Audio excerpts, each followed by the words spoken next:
Chapter 10. We spend the night at Uncle Carlos's house because the riot started again as soon as the sun went down. Somehow the store got spared. We should go to church and thank God for that, but Mom and I are too tired to sit through less than an hour of anything. Sakani wants to spend another day at Uncle Carlos's, so Sunday morning we return to Garden Heights without him. Right as we get off the freeway, we're met by a police roadblock. Only one lane of traffic isn't blocked by a patrol car, and officers talk to drivers before letting them pass through. Suddenly, it's as if someone grabbed my heart and twisted it. I swallow. Can we get around them? Doubt it. They probably got these all around the neighborhood. Mama glances over me and frowns. Aren't you okay? I grab my door handle. They can easily grab their guns and leave us like Khalil, all the blood in our bodies pooling on the street for everyone to see. Our mouths wide open, our eyes staring at the sky, searching for God. Hey, Mama cups my cheek. Hey, look at me. I try to, but my eyes are filled with tears. I'm so sick of being this damn weak. Khalil may have lost his life, but I lost something too, and it pisses me off. It's okay, Mama says. We got this, all right? Close your eyes if you have to. I do. Keep your hands visible. No sudden moves. Only speak when spoken to. The seconds drag by like hours. The officer asks Mama for her ID and proof of insurance, and I beg Black Jesus to get us home, hoping there won't be a gunshot as she searches through her purse. We finally drive off. See, baby, she says, everything's fine. Her words used to have power. If she said it was fine, it was fine. But after you've held two people as they took their last breaths, words like that don't mean shit anymore. I haven't let go of the car door handle when we pull into our driveway. Daddy comes out and knocks on my window. Mama rolls it down for me. There go my girls. He smiles, but it fades into a frown. What's wrong? You about to go somewhere, baby? Mama asks, meaning that they'll talk later. Yeah, I gotta run to the warehouse and stock up. He taps my shoulder. Hey, wanna hang out with your daddy? I'll get you some ice cream, one of those big fat tubs that'll last about a month. I laugh, even though I don't feel like it. Daddy's talented like that. I don't need all that ice cream. I didn't say you needed it. When we get back, we can watch that Harry Potter shit you like so much. No. What? He asks. Daddy, you're the worst person to watch Harry Potter with. The whole time you're talking about. I deepen my voice. Why don't they shoot that nigga Voldemort? It don't make sense in all them movies and books. Nobody thought to shoot him. If it's not that, Mama says, you're giving your Harry Potter is about gangs theory. It is, he says. Okay, so it is a good theory. Daddy claims that Hogwarts houses are really gangs. They have their own colors, their own hideouts, and they are always riding each other like gangs. Harry, Ron, and Hermione never snitch on one another, just like gangbangers. Death Eaters even have matching tattoos. And look at Voldemort. They're scared to say his name.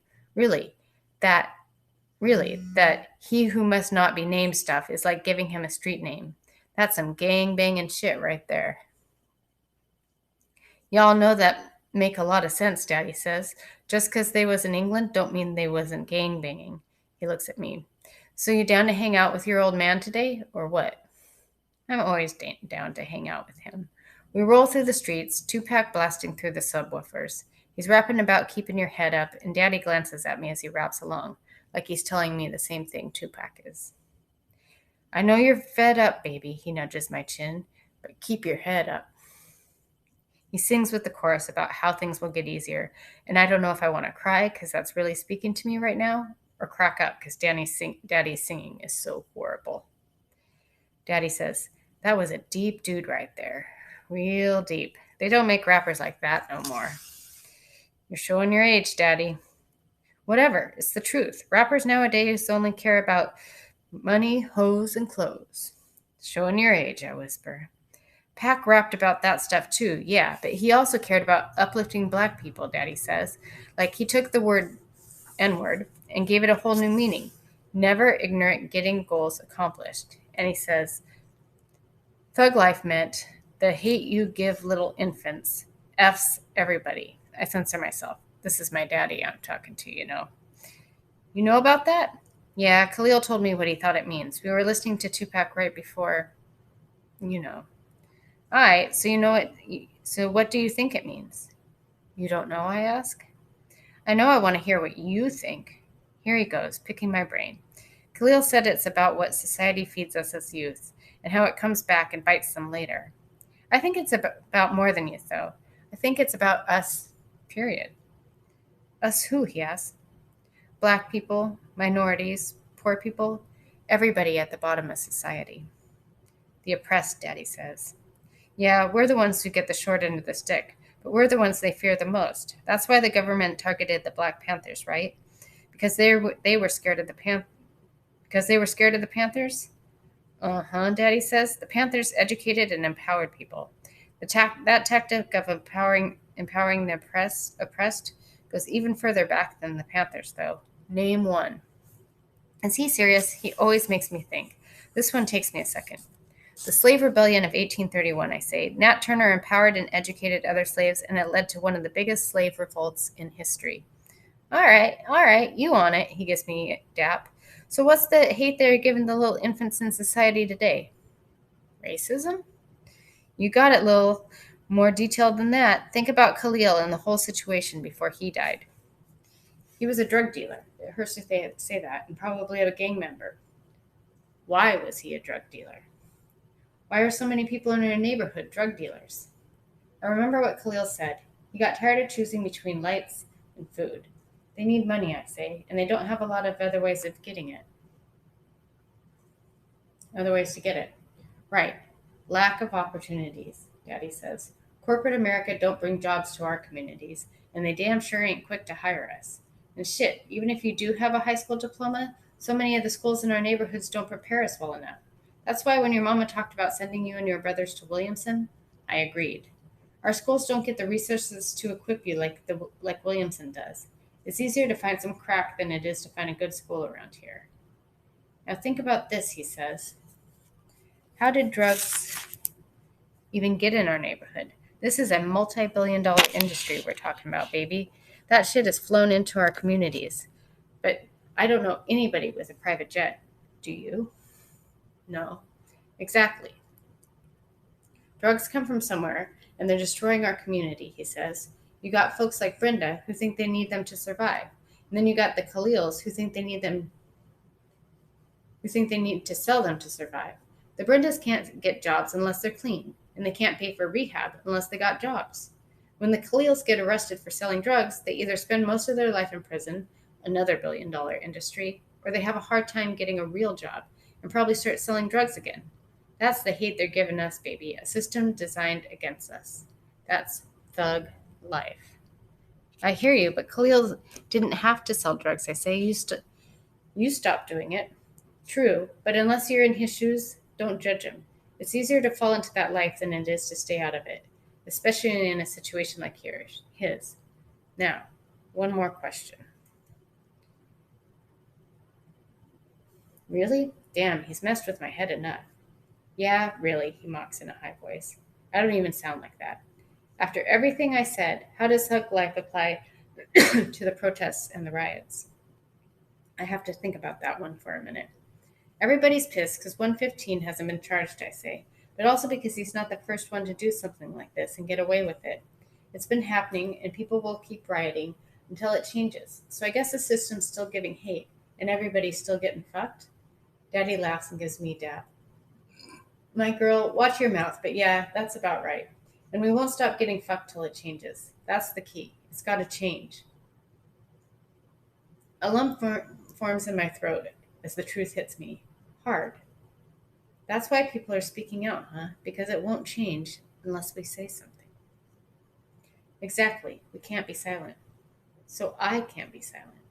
Daddy stills. He looks at me. I see the fight in his eyes. No, I matter more to him than a movement. I'm his baby, and I'll always be his baby. And if being silent means I'm safe, he's all for it. This is bigger than me and Khalil, though. This is about us with a capital U. Everybody who looks like us, feels like us, and is experiencing this pain with us, despite not knowing me or Khalil. My silence isn't helping us. Daddy fixes his gaze on the road again. He nods. Yeah, can't be silent. The trip to the warehouse is hell. You got all these people pushing big flatbeds around, and then things are hard to push as it is. and you got to maneuver while it's stacked with stuff. By the time we leave, I feel like Black Jesus snatched me from the depths of hell. Daddy does get me ice cream, though. Buying this stuff is only the first step. We unload it at the store, put it on the shelves, and we scratch that price stickers, put price stickers on all those bags of chips, cookies, and candies. I should have thought about that before I agreed to hang out with Daddy. While I do the hard work, he pays bills in his office. I'm putting stickers on the hot fries when somebody knocks on the front door. We're closed, I yell without looking. We have a sign. Can't they read? Obviously not. They knock again. Daddy appears in the doorway of his office. We closed! Another knock. Daddy disappears in his office and returns with his Glock. He's not supposed to carry it since he's a felon, but he says that technically he doesn't carry it. He keeps it in his office.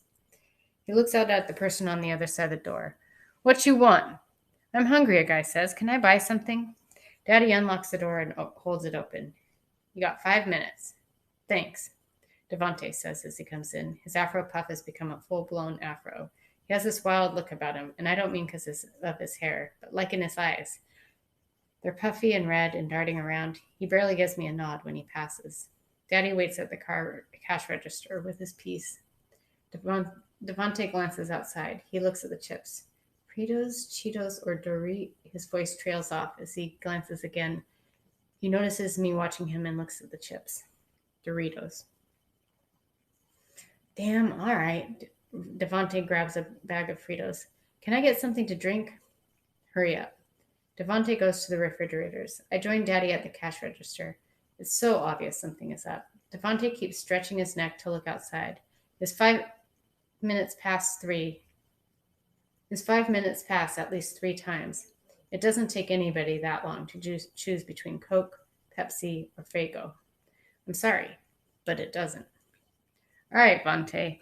Daddy motions him to the cash register. You trying to get the nerve to stick me up, or are you running from somebody? Hell nah, I ain't trying to stick you up. He takes out a wad of money and sets it on the counter. I'm paid, and I'm a king. I don't run from no damn buddy. No, you hide in stores, I say. He glares at me, but Daddy tells him she's right. You hiding from somebody, kings or GDs? It's not those GDs from the park, is it? I ask. Why don't you mind your business? He snaps. You came in my daddy's business, so I'm minding my business. Aye, Daddy says, but for real, who are you hiding from? Devante stares at his scuffed up chucks that are beyond help with my cleaning kit. King, he mumbles. Kings or king? Daddy asks. King, Devante repeats louder. He wants me to handle the dudes that killed my brother. I'm not trying to have that on me, though. Yeah, I heard about Dalvin, Daddy says. I'm sorry, what happened? We were at Big D's party and some GDs stepped to him. They got into it, and one of the cowards shot him in the back. Oh, damn. That was the same party Khalil and I were at. Those gunshots were the ones that made us leave. Big Mav, how did you get out of this game? Devante asks.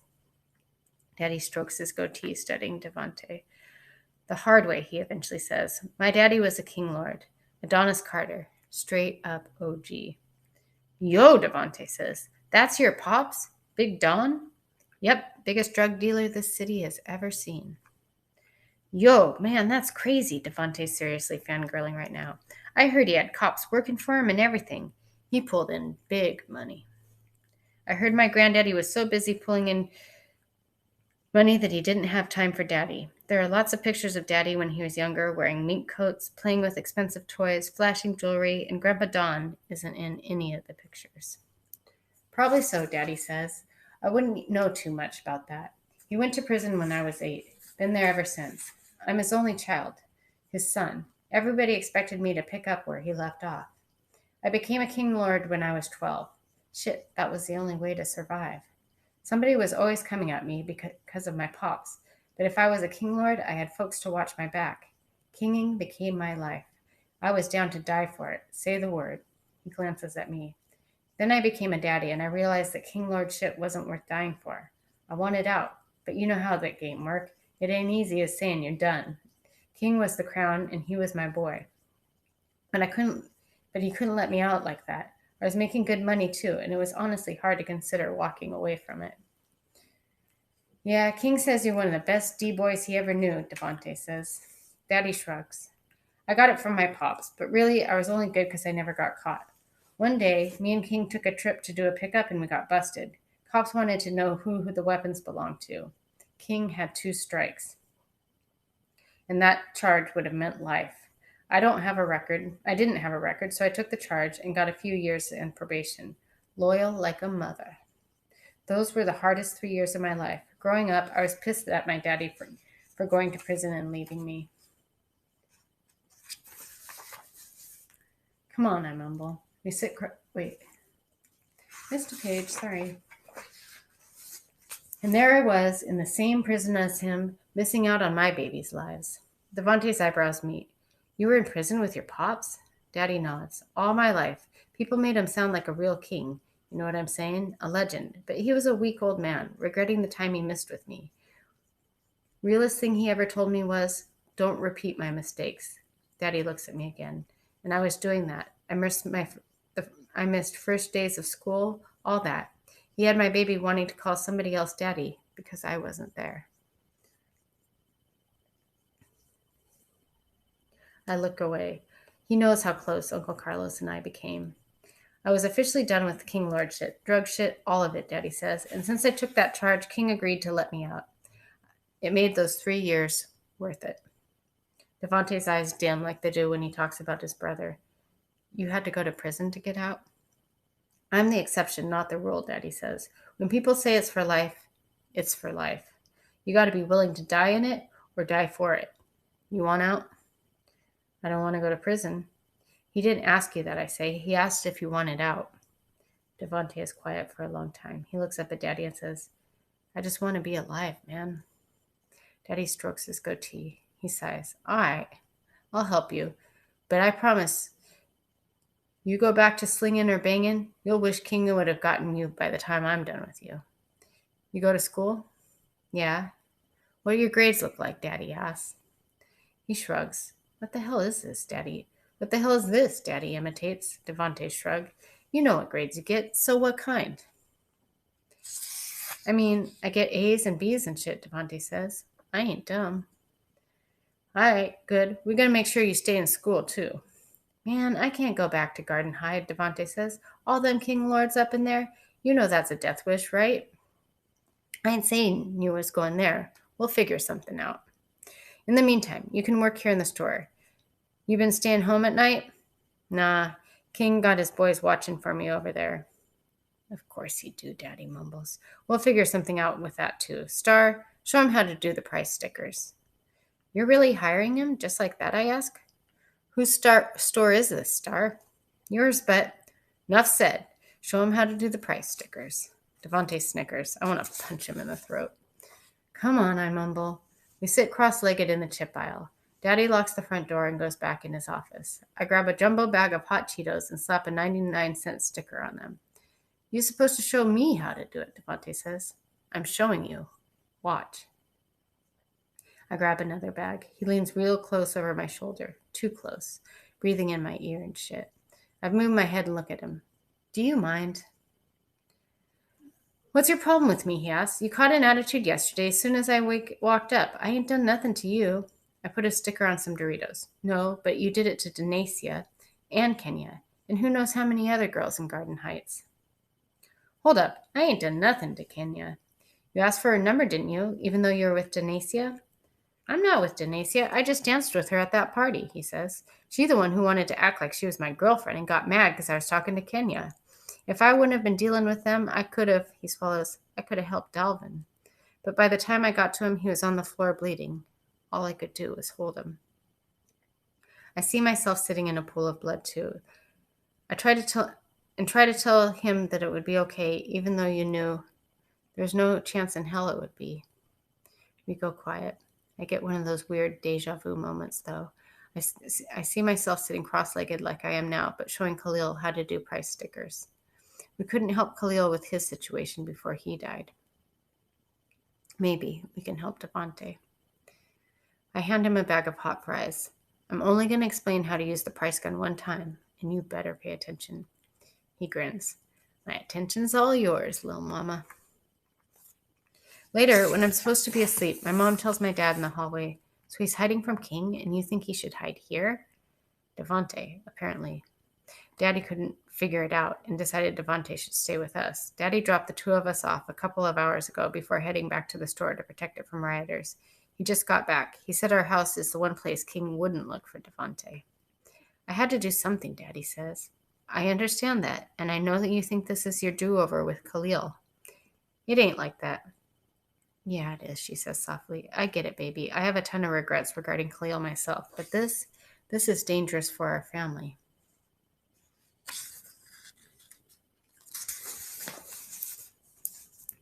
It's just for now. Devante can't stay in Garden Heights. This neighborhood ain't good for him. Wait, it's not good for him, but it's fine for our kids? Come on, Lisa. It's late. I'm not trying to hear this right now. I've been at that store all night. And I've been up all night worried about you, worried about my babies being in this neighborhood. They're fine. They ain't involved in none of that banging shit. Mama scoffs. Yeah, so fine I have to drive almost half an hour to get them to a decent school. And God forbid Sakani wants to play outside. I gotta drive to my brother's house where I don't have to worry about him getting shot like his sister's best friend did. It's messed up that she could either mean Khalil or Natasha. All right, let's say we move, Daddy says. Then what? We just like all the other sellouts who leave and turn their backs on the neighborhood. We can change stuff around here, but instead we run? Is that what you want to teach our kids? I want my kids to enjoy life. I get it, Maverick. You want to help people out. I do too. That's why I bust my butt every day at the clinic. But moving out of this neighborhood won't mean that you're real, and it won't mean that you can help this community. You need to figure out what's more important, your family or Garden Heights. I've already made my choice. What you saying? I'm saying I'll do what I gotta do for my babies. There are footsteps. Then a door closes. I stay up most of the night wondering what that means for them. Us? Okay, yeah, they've talked about moving before, but they weren't arguing about it like this until after Khalil died. If they break up, it'll be one more thing 115 takes from me. Chapter 15. It takes an untouched stack of pancakes for Mama to say, All right, Munch, what's up? We have a table to ourselves in IHOP. It's early morning, and the restaurant's almost empty except for us and these big-bellied, bearded truckers stuffing their faces in a booth. Thanks to them, country music's playing on the jukebox. I poke my fork at my pancakes. Not real hungry. Somewhat alive, somewhat the truth. I'm having a serious emotional hangover. There's that interview. Uncle Carlos, Haley, Khalil, Devante, my parents. Mama, Sakani, and I are spending the night at Uncle Carlos's house, and I know it was more because Mama's mad at Daddy than it was about the riots. In fact, the news said last night was the first semi-peaceful night in the garden. Just protests, no riots. Cops were still throwing tear gas, though. Anyway, if I bring up my parents' fight, Mama's going to tell me, stay out of grown folks' business. You think since it's partially my fault they would fight, they fought, it is my business. But nope. I don't know who you're supposed to believe that you're not hungry. You've always been greedy. I roll my eyes and yawn. She got me up too early and said we're going to IHOP, just the two of us, like we used to do before Sakani came along and ruined everything. He has an extra uniform at Uncle Carlos's and can go to school with Daniel. I only had some sweats and a Drake t-shirt, not DA office appropriate. I gotta go home and change. Thanks for bringing me here, I say. With my awful mood, I owe her that. Anytime, baby. We haven't hung out in a while. Somebody decided I wasn't cool anymore. I thought it was still cool, so whatever. She sips from her steaming mug of coffee. Are you scared to talk to the DA? Not really, although I do notice the clock is only 3.5 hours away from our 9:30 meeting. Is it that BS of an interview? That bastard. Here we go again. Mama, got his goddamn daddy going on TV telling lies, she says. And who's supposed to believe a grown man was that scared of 2 children? People on the internet are saying the same thing. Black Twitter's been going in on Officer Cruz's dad, claiming his name should be Tom Cruise with that performance he put on. Tumblr too. I'm sure there are people who believe him. Haley did, but Miss Ofra was right. It backfired. Folks who never met me or Khalil are calling BS. So while the interview bothers me, it doesn't bother me that much. It's not really the interview, I say. It's other stuff too. Like, Khalil, I say. Devontae told me some stuff about him, and I feel guilty. Stuff like what? She says. Why, he sold drugs. He was trying to help Miss Brenda pay a debt to King. Mama's eyes widen. What? Yeah, and he wasn't a King Lord. Khalil turned King down, and King's been lying to save face. Mama shakes her head. Why am I not surprised? King would do some mess like that. I stare at my pancakes. I should have known better. Should have known Khalil better.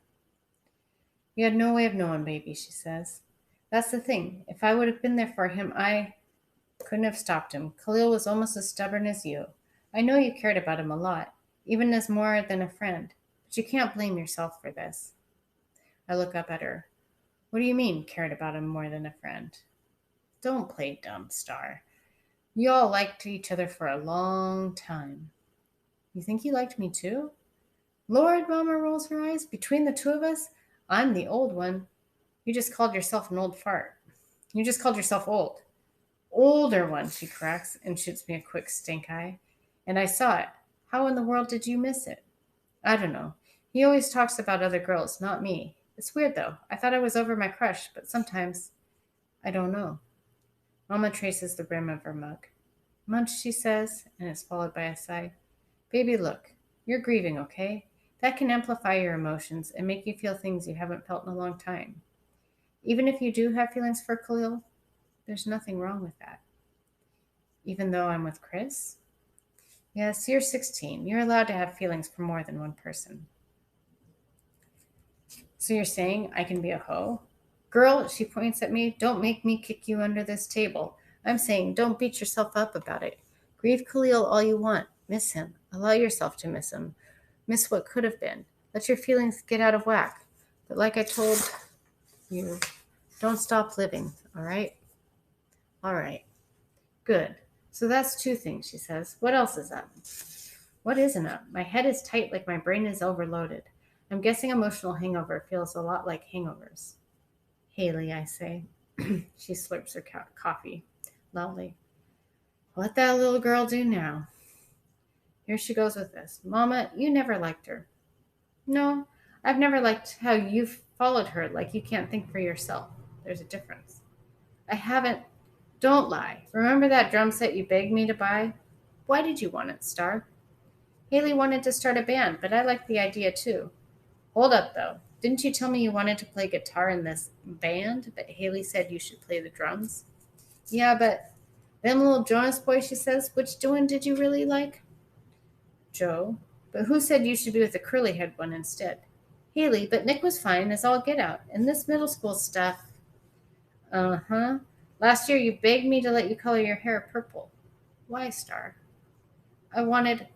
No, why, Star, she says. The real why. Damn, there's a pattern here. Because Haley wanted me, her, and Maya to have matching hair. Exact-damnly, baby. I love you, but you have a history of putting your wants aside and doing whatever that little girl wants. Excuse me if I don't like her. With all my receipts put out like that, I say, I can see why. Good. Realizing this is the first step. So what'd you do now?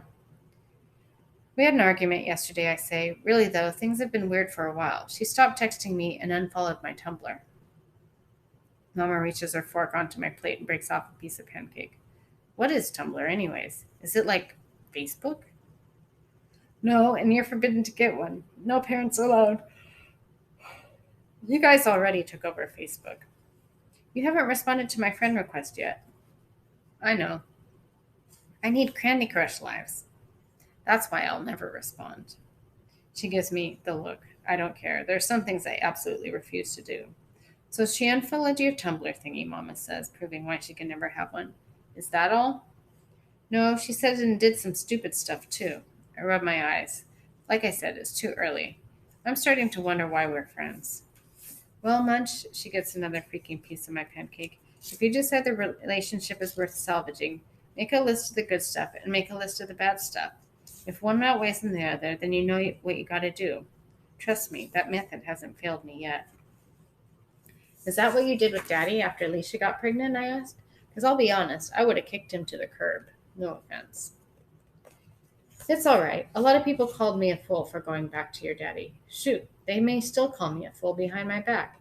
Your Nana would have a stroke if she knew this, but she's the real reason I stayed with your daddy. I thought Nana hated Daddy. I think Nana still hates Daddy. Sadness creeps into Mama's eyes, but she gives me a small smile. When I was growing up, your grandmother would do and say hurtful things when she was drunk and apologize the next morning. At an early age, I learned that people make mistakes, and you have to decide if their mistakes are bigger than your love for them. She takes a deep breath. Seven's not a mistake. I love him to death, but Maverick made a mistake in his action. However, all of his good and all the love we share outweighs the one mistake. Even with crazy Aisha in our lives, I ask? Mama chuckles. He hasn't been with crazy, messy, annoying Aisha. It's a little different, yeah, but it outweighs the bad. Keep Haley in your life, baby. That might be the problem. A lot of good stuff is from the past. The Jonas Brothers, High School Musical, our shared grief. Our friendship is based on memories. What do we have now? What if the good doesn't outweigh the bad, I ask? Then let her go, Mama says. And if you keep her in your life and she keeps doing the bad, let her go.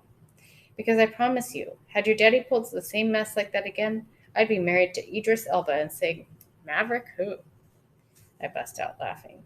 Now eat, she says, and hands me her fork, before I have no choice but to eat all these pancakes for you.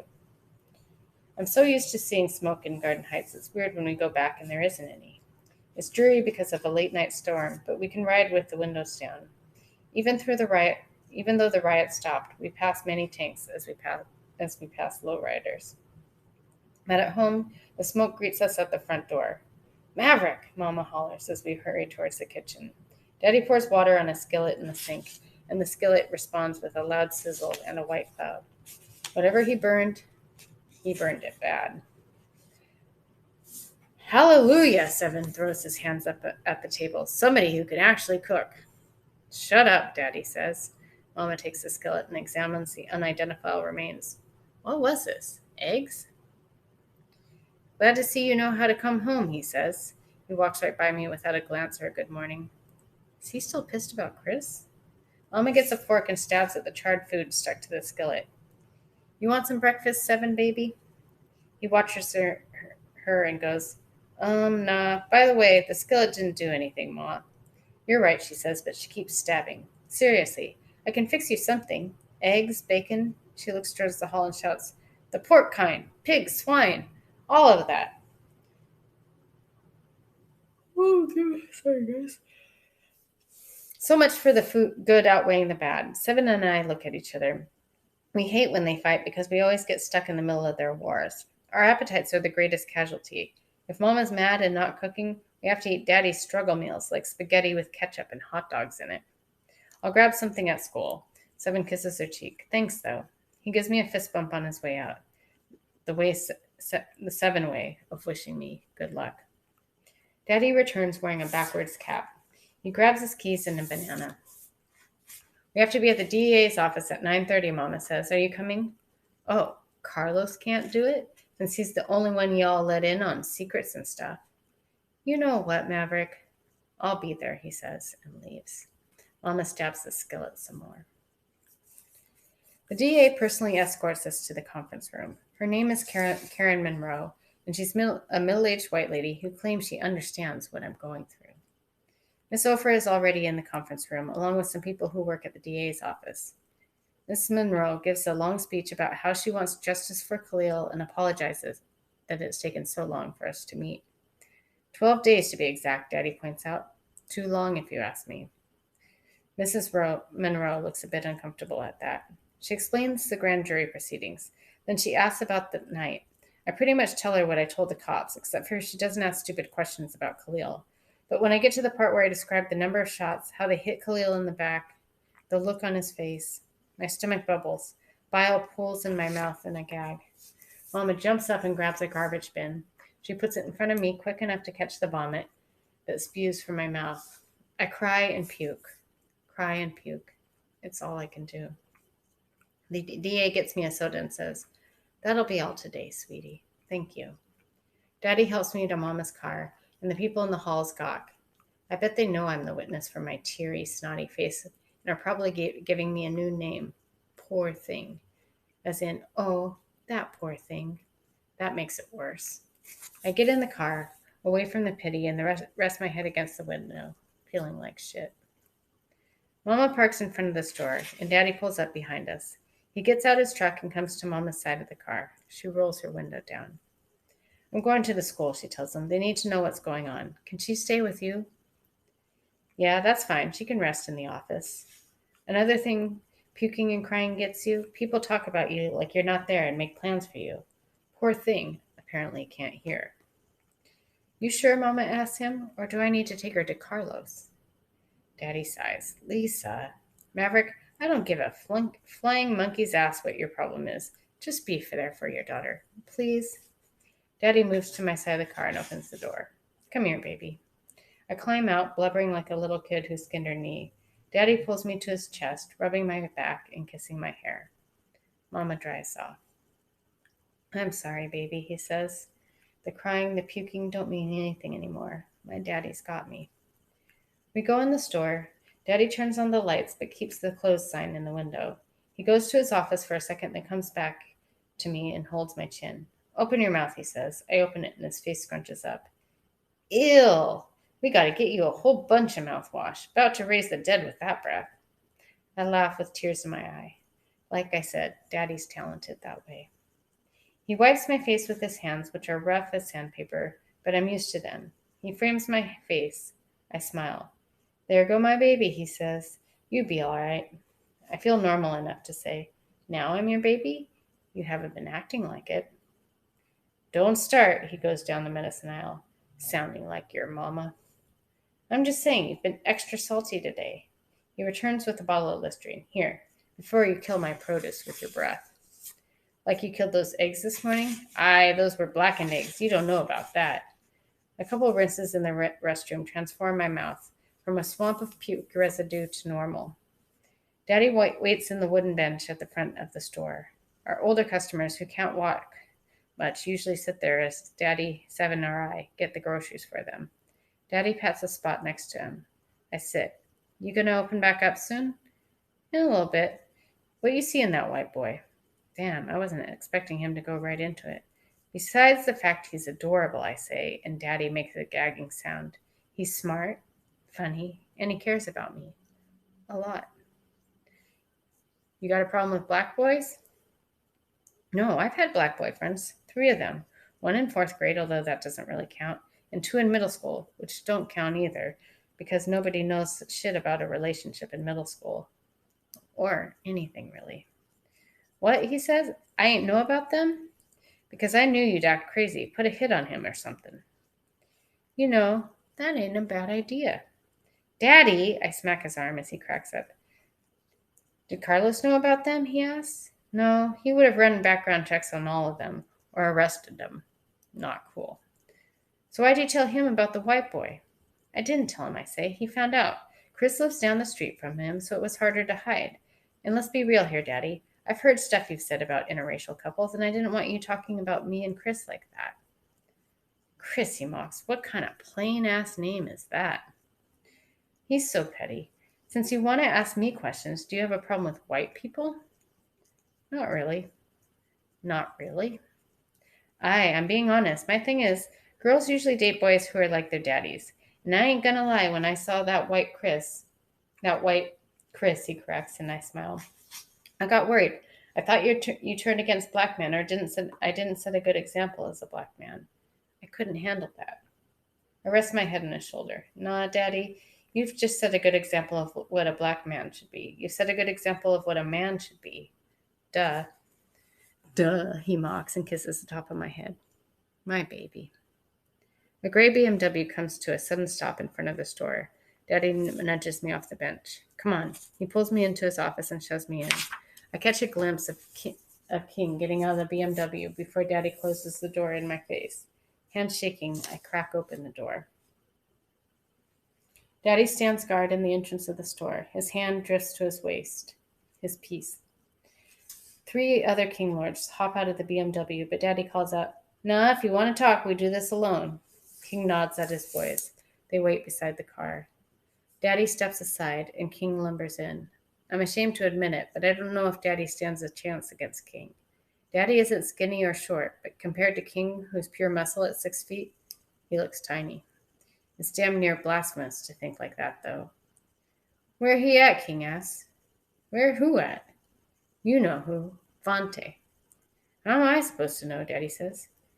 He was working here, wasn't he? For a day or two, yeah, I ain't seen him today. King paces and points his cigar at Daddy. Sweat glistens on rolls of fat on the back of his head. You lying. Why I gotta lie, King? All the shit I did for you, King says, and this is how you repay me? Where he at, Big Mav? I don't know. Where he at, King yells. I said I don't know. He asked me for a couple $100 the other day. I told him he had to work for it, so he did. I had some mercy and paid it all up front like a dumbass. He was supposed to come in today and didn't. End of story. Why he need money from you when he stole 5 G's from me? Hell if I know, Daddy says. If I found out you're lying, you ain't got to worry about that. Got too many goddamn problems of my own. Oh yeah, I know about your problems, King says, a laugh bubbling from him. I heard Star, the witness, they've been talking about on the news. Hope she know to keep her mouth shut when she's supposed to. What the hell's that supposed to mean?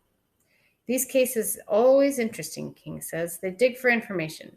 Shit, they try to find out more about the person who died than the person who shot them. Make it seem like a good thing they got killed. They already saying Khalil sold drugs. That could mean problems for anybody who might have been involved in his hustle. So people got to be careful when they talk into the DA. Wouldn't want them to be in danger because they ran their mouth. Nah, Daddy said, the folks who were involved in the hustle need to be careful about what they say or even think about doing. There are several agonizing seconds of Daddy and King staring each other down. Daddy's hand is at his waist like it's glued there. King leaves, pushing the door hard enough to nearly break the hinges, the bell clanging wildly. He gets in his BMW, his minions follow, and he peels out, leaving the truth behind. He's going to mess me up if I rat on him. Daddy sinks into the old people's bench, his shoulders slump, and he takes a deep breath. We close early and pick up dinner from Reuben's. During the short drive home, I notice every car behind us, especially if it's gray. I won't let him do anything to you, Daddy says. I know, but still.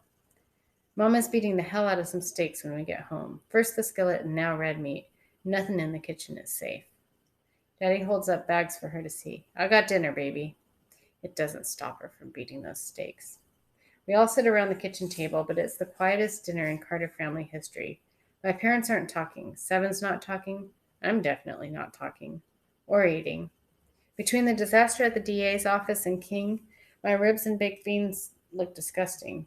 Sakani can't sit still, like he's itching to give every detail of his day. I guess he can tell nobody's in the mood. Bricks chomps and slobbers over some ribs in his corner. Afterward, Mama collects our plates and silverware. All right, guys, finish your homework, and don't worry, Star, your teacher gave me yours. Why would I worry about that? Thanks. She starts to pick up Daddy's plate, but he touches her arm. Nah, I got it. He takes the plates from her, dumps them in the sink, and turns the water on. Maverick, you don't have to do that. He squirts way too much dishwashing liquid into the sink. He always does. It's cool. What time you got to be at the clinic this morning? I'll be off again tomorrow. I have a job interview. Daddy turns around. Another one? Another one? Yeah, Markham Memorial again. That's where Aunt Pam works, I say. Yeah, her dad is on the board and recommended me. It's the pediatrics nursing manager. This is my second interview for it, actually. They want some of the higher-ups to interview me this time. Baby, that's amazing, Daddy says. That means you're pretty close to getting it, huh? Hopefully, she says. Pam thinks it's as good as mine. Why didn't you guys tell us? Seven asks. Because it's none of y'all business, Daddy says. And we didn't want to get your hopes up, Mama adds. It's a competitive position. How much does it pay, Seven? Rude self asks. More than when I make at the clinic. 6 figures. 6, Seven and I say. Mama's going to be a millionaire, Sakani shouts. I swear he doesn't know anything. 6 figures is hundreds of thousands, Sakani, I say. Oh, it's still a lot. What time is your interview, Daddy asks. 11. Okay, good. He turns around and wipes a plate. We can look at some houses before you go to it. Mama's hand goes across her chest and she steps back. What? He looks at me and then her. I'm getting us out of Garden Heights, baby. You got my word. The idea is as crazy as a 4-point shot. Living somewhere other than Garden Heights? Yeah, right. I'd never believe it if it wasn't Daddy saying it. Daddy never says something unless he means it. King's threat must have really got to him. He scrubs the skillet that Mama stabbed this morning. She takes it from him, sets it down, and grabs his hand. Don't worry about that. I told you it's cool. I can get the dishes. Forget the dishes. And she pulls him into their bedroom and closes the door. Suddenly their TV blares real loud, and Jodeci sings over it from the stereo. If some woman ends up with a fetus in her uterus, I will be completely done. Done. Ill, man, Seven says, knowing the deal too. They're too old for that. Too old for what? Sakani asks. Nothing, and Seven and I say together. You think Daddy meant that, though? I ask Seven. We're moving? He twists one of his dreads at the root. I don't think he realizes he's doing it. Sounds like y'all are, especially if Ma gets this job. Y'all, I say? You're not staying in Garden Heights. I mean, I'll visit, but I can't leave my mama and my sister, Star. You know that. Your mama put you out, Sakani says. Where else you gonna go, stupid? Who are you calling stupid? Seven sticks his hand under his armpit and rubs it in Sakani's face. The one time he did it to me, I was 9. He got a busted lip, and I got a whooping. You're not going to be at your mama's house anyway, I say. You're going away to college. Hallelujah. Thank Black Jesus. Seven raises his eyebrows. You want an armpit hand too? And I'm going to Central Community so I can stay at my mama's house and watch out for my sisters. That stings. A little. I'm his sister too, not just them. House, I repeat. You never call it home. Yeah, I do, he says. No, you don't. Yeah. Shut the hell up, I end that argument. Ooh, Sakani holds his hands out. Give me my $1. Hell no, I say, that shit doesn't work with me. $3. Okay, fine. I'll give you a $3 bill. I've never seen a $3 bill, he says. Exactly. And you'll never see my $3.